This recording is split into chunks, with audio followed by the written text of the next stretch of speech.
All right, welcome again to another edition of Under the Gold Dome. So we're talking about things that are happening down here at the Capitol. And this week, I am blessed to have my colleagues join me, Representative Al Williams, Representative Carolyn Hugley, and my seatmate, Gloria Frasier, Representative Gloria Frasier. And we're just going to talk about the things that have happened. You know, probably one of the things we could start out with, you know, that's been bugging me is the so-called religious freedom bill. We could talk about that. We could talk about whatever you guys want to talk about as well.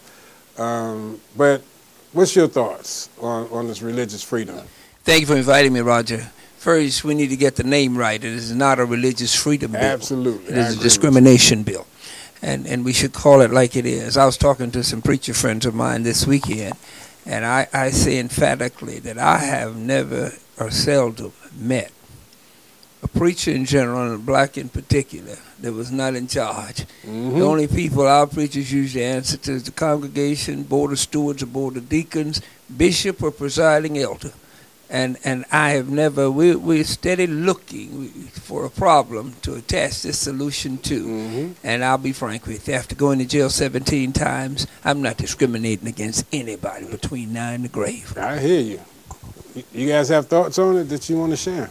I share Errol's concerns about the bill being misnamed.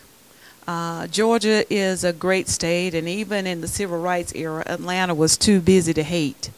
But now, all these years later, we're introducing a piece of legislation that would usher in hate. Mm-hmm. And it is not representative of our state, of the citizens of our state, and it is my hope and my fervent prayer that the governor will veto this bill, because Georgia is supposed to be the best state in the country to do business, and this will not allow us to be that. And it's my understanding, there's nothing in current law that prevents a pastor from saying, I don't want to perform this particular ceremony because it's inconsistent. You know, if you go to a Catholic church and you go over to a Baptist, if you're a Catholic and you go to a Baptist church and say, I want to go to Mass here at this Baptist church, they're going to look at you like you're crazy.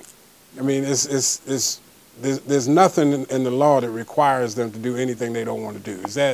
That is the reason why we originally passed the Pastor Protection Act. It was just a restatement of the current law, which would guarantee or assure those pastors who were a little bit concerned about it that they would not be required to perform weddings that were inconsistent with their religious beliefs. Mm-hmm. For example, if you are to get married at my church, my pastor has a requirement that you have to go through certain training, and you have to attend so many classes before he marries you.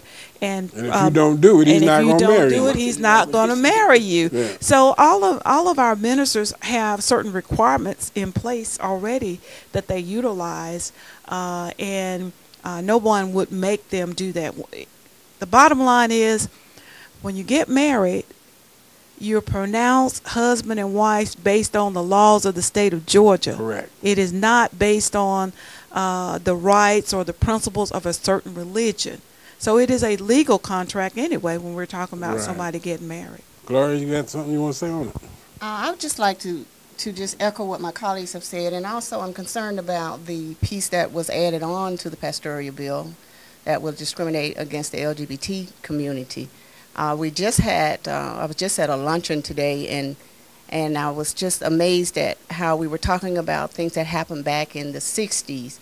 And to be able to go into a restaurant and for someone to sit down and tell you that we will not serve you here because of your sexual preference is something that we have gotten back 50 years ago. Mm-hmm. So here Georgia is now, a state that's ready to do business in.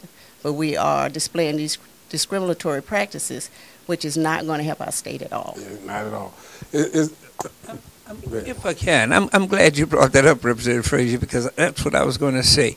Google the 50s, after Brown versus Topeka, Kansas Board of Education, and come on up to the 80s.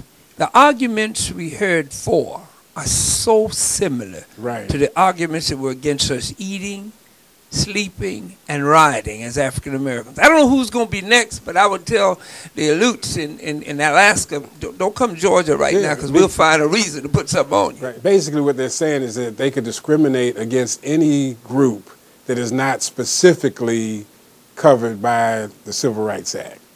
Is that correct? What really says that any group that's against your religious beliefs. Right. You see, and that's broad. That's broad. That's Especially, broad. And they don't even define what religion is. In other words, I don't handle snakes, but there's some churches that do. Yeah. So that means, you know, if I walk into one of their places and say, look, I don't believe in the snake deal. Well, you can't fill your prescription here because I'm a snake handling primitive. I got you.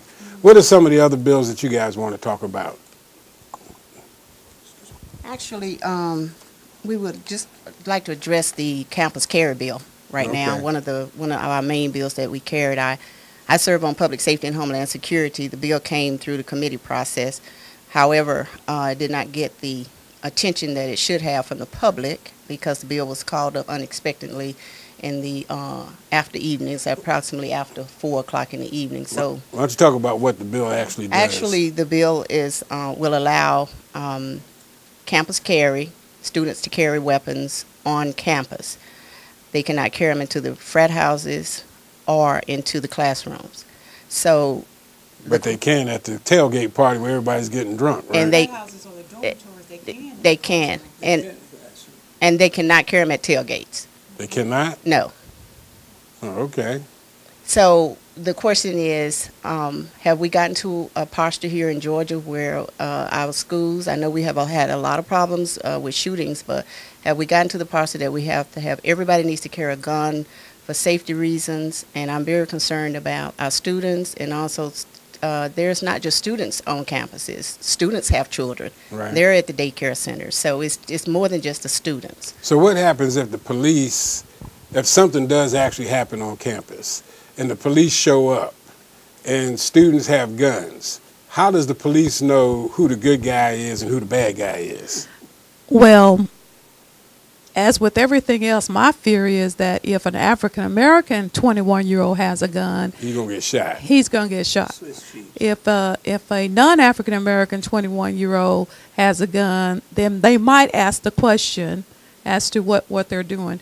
But it creates a dangerous situation for the police because they got to try and determine who's trying to help and who the real culprit is in this situation. So it creates a very unsafe environment for our students at a time when they're supposed to be learning, and this is the time that is so very special in our kids' lives. If we think about our time when we went to college, that was the best 4 years of my life. I wish it had been longer, but my father only gave us four and out. Felt safe. But that's not something that we had to really think about. And now, if you're talking about having guns in a classroom, what happens to an instructor if the student is not happy with the grade that they've been given? Right. What happens if a young man like you, Roger, who I'm sure was very dapper in your youth and probably had 2 or 3 girlfriends at the same time. If you have those 2 or 3 girlfriends going at the same time, what happens when you have young people who are impulsive and have yet to develop the discernment that we would have at this point in our lives? What happens in those kind of situations is what's frightening, because you have hormones, you have youth, you have testosterone, you got love that's not returned as some might think it should, and it creates an awful environment. And it also creates a situation where instructors may not be able to express academic freedom in terms of expressing ideas that somebody may find objectionable. Well, to that point, I think you'll see all grades go up a bit, and none will drop below D now. Probably not. You gave me an F, and you gave me what? And the thing that bothers me is that, okay, you're not supposed to carry them in these places, but you're gonna tell me some kids go run outside and drop his gun off every time he's getting ready to go into a place where he's not supposed to have it. Of course not. It's going to be under that shirt. It's going to be in his pocket.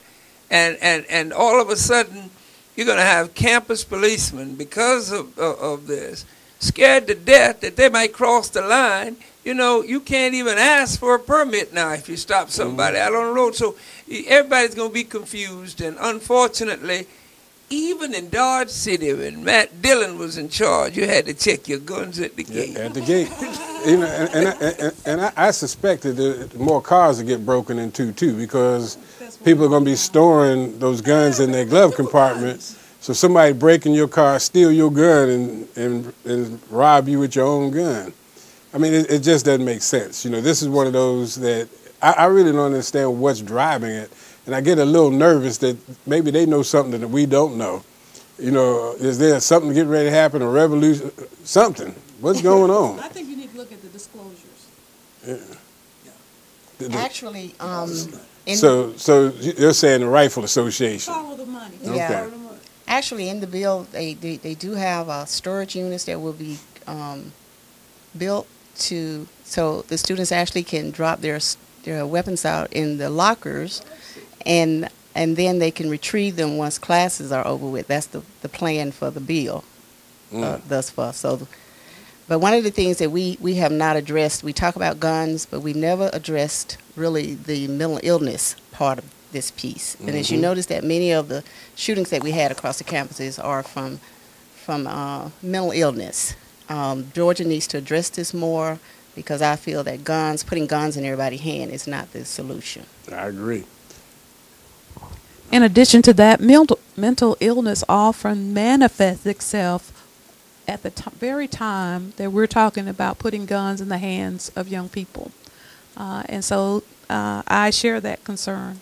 Also, the fact is that we don't require anyone to have training before. When you go get your gun permit, as long as you're not a felon and you meet the residency and age requirements, they're going to give you a permit. And everybody makes the assumption if you have a gun that you can help. Well, if you have a gun and you don't really know what to do, you might be providing the villain with another gun. You know, you talk about that. You remember years ago when Mrs. King was killed in church? Yes. And remember that we had this same conversation around guns in the church. Can you imagine what would happen that day when that man came in there and shot Mrs. King? If everybody in that church had a gun, Bullets would fly. it'd have been a whole lot more dead people in that church that I'll day. give you a personal testimony. Years ago, I carried a pistol and under the seat of my car, and got into an altercation when I brought a young lady home. I didn't know she had another boyfriend. I thought I was the one. I don't understand her taking seconds, but anyhow, when the boyfriend slapped her, and he was a big guy. I mean, you know, I was in no hurry to run up on him. So we had some words, and I immediately went back to the car, and I just reached under the seat for my pistol. Thank God it was not there. It had been moved. My mother moved it. If that pistol had been there, my life would have taken, I think, a much different turn. Yeah, you might not be sitting here with us right exactly. Now. I might be appealing to you all to get me out after 40 years.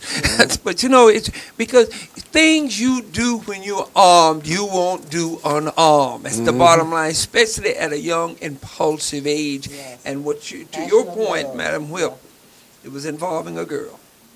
And youth is wasted on the young. Now, you had another piece of legislation you were working on dealing with sickle cell. You want to talk about that a little bit? Well, I didn't have any legislation this year on it, but we know we did pass HB 1 last year, which added sickle cell to the 8 existing diseases, whereas sickle cell patients could travel to other states like Colorado and to obtain the cannabis oil. Representative Allen Peake introduced another piece of legislation this year that will grant them immunity. I'm trying to say the word. It will allow them to go over to other states without prosecution. so that they can acquire the cannabis oil. But they can go to the other states and get it, but they got to get it across several states that don't allow it to get back here. Yes, and that's federal law. Okay. Yeah.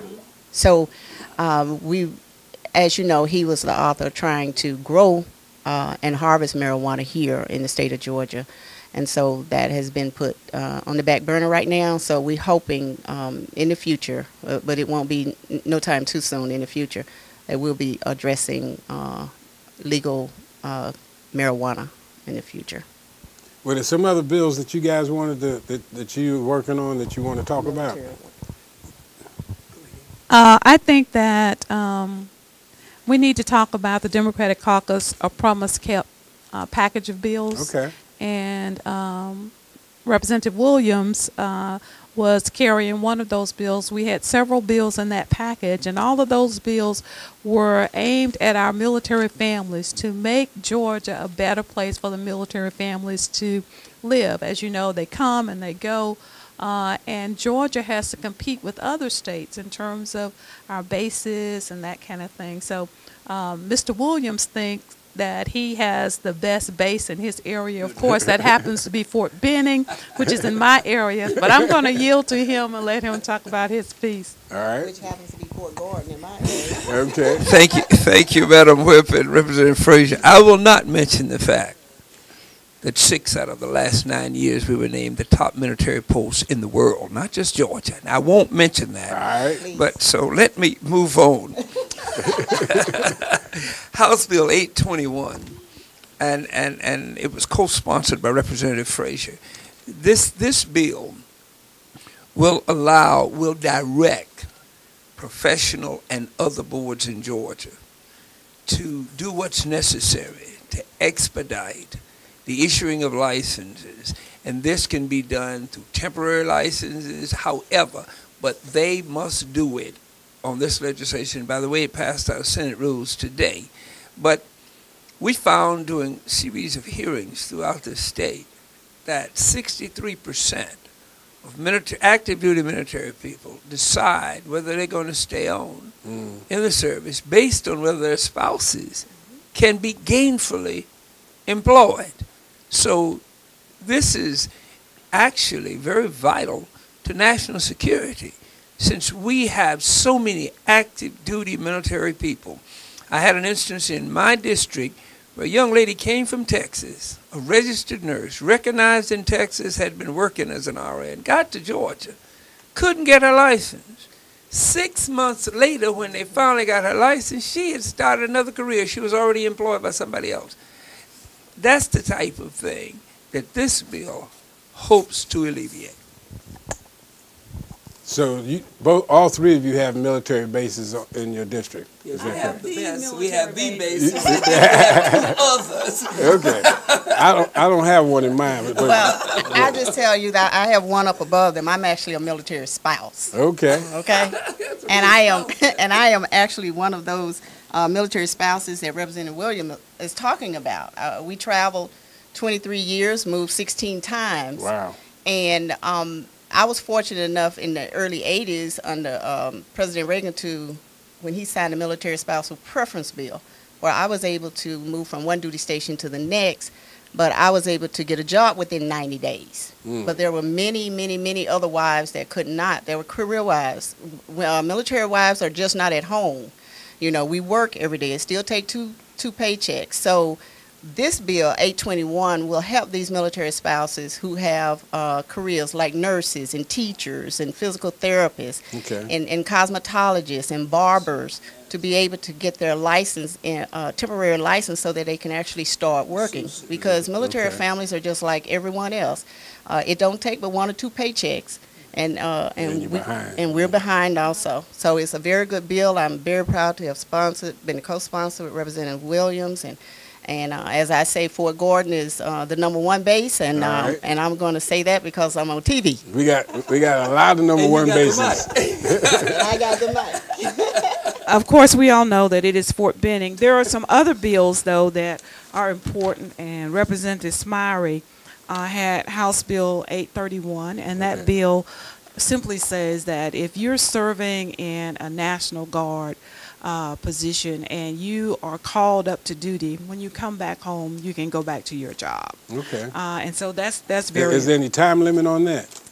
I don't think there's any time limit. It will make it just like we do for the military. When you're called up for military service, when you go back to your job, when you go back to your duty station, you go back to your job. So it's modeled after that. Okay. And in terms of Representative Williams' bill, I wanted to say that Congressman Bishop had a seminar at Fort Benning, and there were so many military spouses who came, and that was their number one issue was the licensure bill, because oftentimes military come for a short period. They might be here for 3 years, but if it take a year and a half to get their license, then it really interrupts their ability to continue in that career. And those careers, as Representative Frasier has said, are very important to the maintenance of that household and to caring for those children. So we're very happy that bill is going forward, and hopefully it will get through the Senate sooner rather than later. Was there another one you had? Yeah, Representative Ernie Smith has a bill. He does. Protecting military children. Right. Yeah. On this particular bill, basically it says that if the family is involved in something where the Department of Family and Children's Services has to intervene, then that information has to be transmitted back and forth between the civilian authorities and the military authorities, so that we can keep children safe wherever they happen to be. You'd have to live in a military community to realize, because we see such huge amounts of problems, especially because you've got military people coming in from other states. And until we got the compact bill passed like 3 years ago, until the governor agreed to institute it, a lot of times we could not take high school credits. The former mayor of my town had to send his son to school back in his hometown in Florida because they were denying him, he would not have been able to graduate. You come from Fort Huachuca in Arizona, and you come to Fort Stewart in Georgia, you have no reason to have studied Georgia history. Right. You know, you talk about Arizona. So this compact bill, and the same thing happens here. Information can be cumbersome between departments, and you can't protect the children if you don't know where not to send them or where to take them from. Okay. So just to know the status of that bill, is House Bill 825, the Military Children Act. It actually passed the Senate chamber on Thursday with an amendment, so it will be coming to the House floor for agree or disagree. You know, all of those are good bills. All of those things, you know, we need to take care of our military. These people sacrifice a lot for us. So I'm glad that as a caucus we were able to come up with these ideas to help them. What about there's another piece of legislation that I'm working on, because all of this stuff ties together, you know, that would allow people to vote at any location within the county that they live in. Just like we do with early voting now. You know, you go to a designated place, they ask you for your address, and then they look up where you are and they give you the ballot that's appropriate for where you live. Why can't we expand that to cover anywhere in the county on election day, instead of, if I work downtown, why I got to run all the way back across town to Well, vote? it's called voter suppression, and I think that your bill, I hate to tell you this, but your bill got about as much chance as I have for Savannah State University winning NCAA this year. The idea without the opponents to the Democratic process, the Democratic Party, is to suppress as many votes that look Democratic as possible. So now that would work in Cumming, Georgia, but they don't want it to work off Cascade Road. Yeah, but it makes sense though to do it. It's a wonderful idea, and we have the technology to do it. And I believe that it is going to come to pass maybe a little later, but it is something that we will be able to do, and we should do it now, because if we can do it in early voting, we should be able to do it at any other time. I agree. So we're gonna keep trying to push that. I think when we get a Secretary of State that wants to help you with that, I believe we will be able to get it across the bar. What kind of bills do you guys, what are some of the things that you're working on? Because we're going to have to wrap it up in a minute, but I wanted you to have a chance to talk about things that you have a specific interest in. Well, let me just say that the rape kit bill that Scott Holcomb has done, which would allow us to clear up the backlog of rape kits that are sitting in hospitals and in police offices or stations.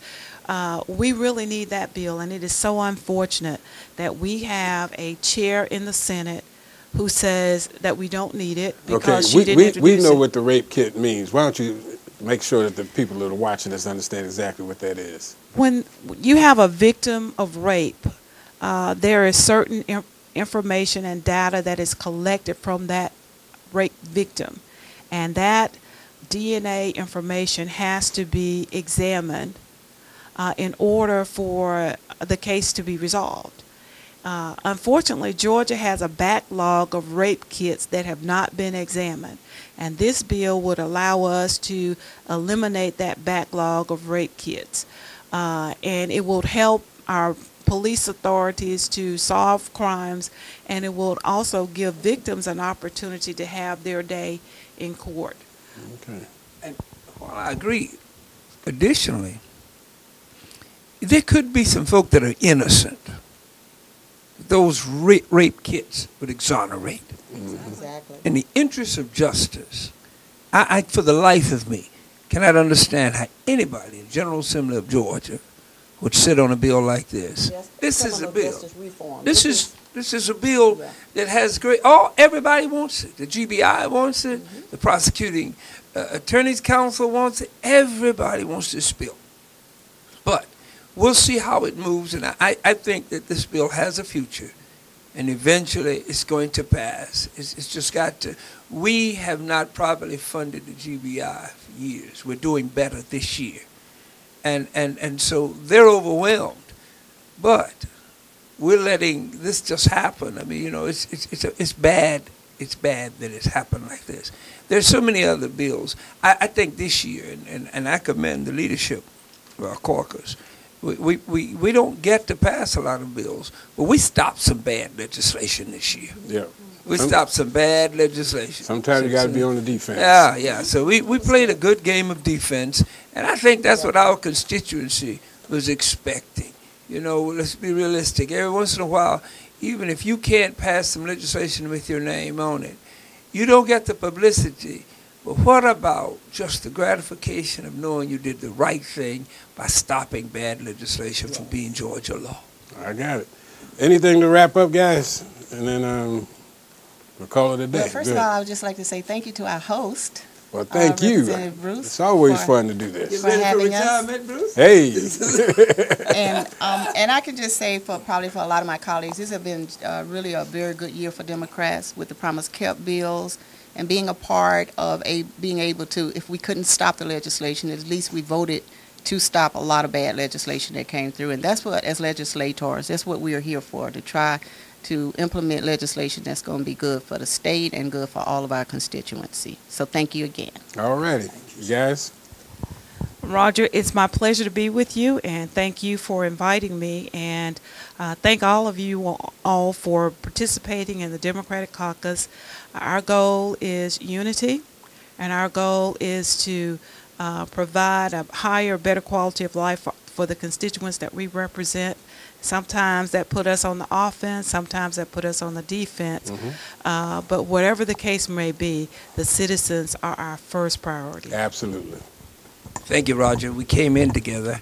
I appreciate having the opportunity to sit and just talk with you and my colleagues. It's been wonderful. We look forward to you coming down to Liberty County. I'm going to arrange a tour of the best military base in Georgia. Right. Well, actually, I want to come go fishing. No, you're going to have to go to Fort Stewart, man, where you can see what I'm saying. All right.